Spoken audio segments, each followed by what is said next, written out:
Hello everyone, Coolnickyd here. Welcome back to another video. Today we are talking about the brand new Sims 4 roadmap. This is the actual Sims 4 roadmap for the game, not for the brand. We have a new expansion pack coming that's been teased for a few weeks now. We're going to talk about it and the fact that it's the only expansion pack coming this summer, or only pack in general coming this summer. Let's go.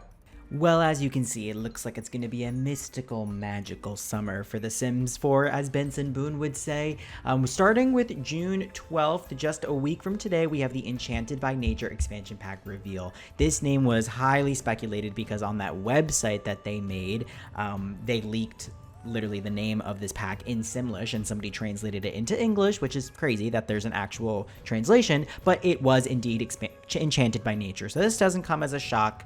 Then we have the Nature's Calling event happening on the 24th, which we'll talk about in a little bit. We have the Enchanted by Nature gameplay trailer coming on the 26th, and then we have a free base game update on July 1st, the Enchanted by Nature expansion pack on July 10th, and then more free base game stuff on August 19th. So a lot of stuff stretching throughout the summer, but you will see there is just a lot of Enchanted by Nature here. And it's a very interesting strategy for them to only have, you know, one pack going out in a single roadmap. I think this is very different for them. Even just looking back to last summer, we had Love Struck, we had 2 kits, and we did have 2 base game updates. But maybe they're, you know, doing less of the packs and more of these like events, because they do come with free stuff and it is open to all players, and it's probably cheaper for them to do something like that than to produce an entire pack. So that's really interesting, and maybe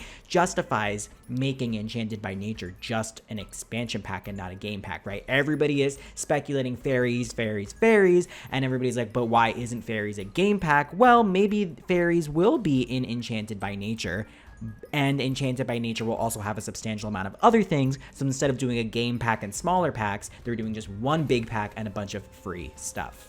Speaking of fairies, it hasn't really even necessarily been confirmed that fairies is coming from with Enchanted by Nature, but we did get this video teaser that was just like this little tiny, what looks like fairy house or cottage, dancing to music. So that is really one thing that really points to the fact that we are getting fairies in the game. But other than that, even that like website that they didn't really mention anything of fairies, just little creatures. And even if you look back at the roadmap picture, there's no pictures of fairies in it. It's just a bunch of gnomes. So unless we're all being punked and fairies are not coming, and maybe it's just a bunch of gnomes, especially because a lot of the teasers said, you know, these little creatures can help with plants and, you know, ailments. It's like, I don't know. Is that really fairy stuff? I don't know. I'm not really interested in fairies. I don't really want them, but is that what fairies do? Do they help with plants and ailments? I don't know.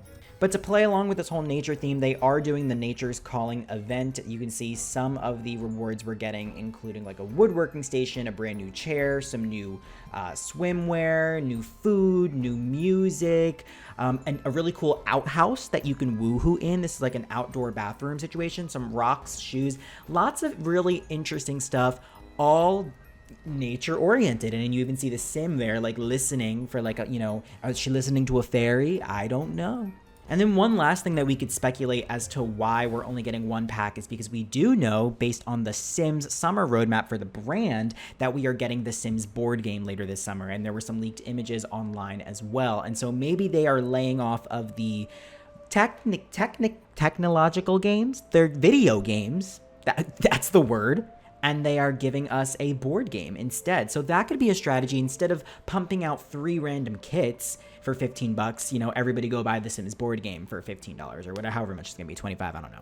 So that's probably why they're doing it. But I'm also very interested in the base game updates. Now, we always do get a base game update when packs come out, but these might be substantial base game updates. Maybe something like a new world. I'm speculating a new world for base game. I'm gonna make an entire separate video about that. It's just complete speculation, but I don't know, maybe that's one of the reasons, or just like, again, just very substantial base game updates. But it's nice to see that they are doing a lot for players that don't buy their packs. I do like that. Would I have loved to get at least one more pack this summer, even like a stuff pack? Maybe, but I also am like the person who probably the most says that like they need to slow down the production of packs if it means making more quality packs. So if they're going to give us one really good quality expansion pack for the entire summer and that's it, I would be happy with that because it would sustain my gameplay for the whole summer. And maybe that explains why we got so many kits in the last cycle. We got like 6, 7 kits, like so many all at one time. So maybe they were just pushing them forward and, you know, leaving this summer open for players. I'm not sure. Or maybe they noticed that less people buy and purchase things in the summer. I don't know. We'll just have to wait and see. Let me know if you guys think that The Sims 4 has anything planned like I do. All right. For now, though, that's it. I hope you guys enjoyed. If you did, please like, subscribe, and I'll see you guys all again next time. Goodbye. Woo!